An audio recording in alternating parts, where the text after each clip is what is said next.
This is the Lone Crater YouTube. We hope this video helps. In this video, I will show how to make gravy Panlasang Pinoy.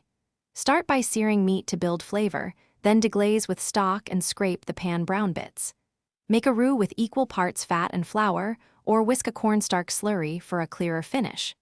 Season with fish sauce, soy, and pepper, then simmer gently to meld flavors and reach desired thickness before serving. Toast garlic and onion in the fat until fragrant to build a savory base for your gravy.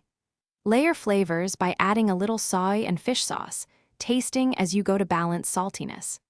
A tiny splash of calamansi or vinegar at the end lifts the whole sauce and cuts richness, while simmering for a few minutes allows the flavors to marry into a cohesive, comforting gravy.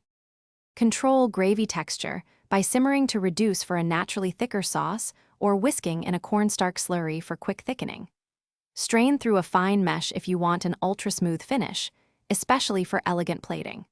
Serve the gravy hot over steamed rice, mashed potatoes, or roasted meats to highlight the savory pan flavors and deliver a comforting, cohesive meal experience. Thanks for watching. Consider subscribing if we helped you.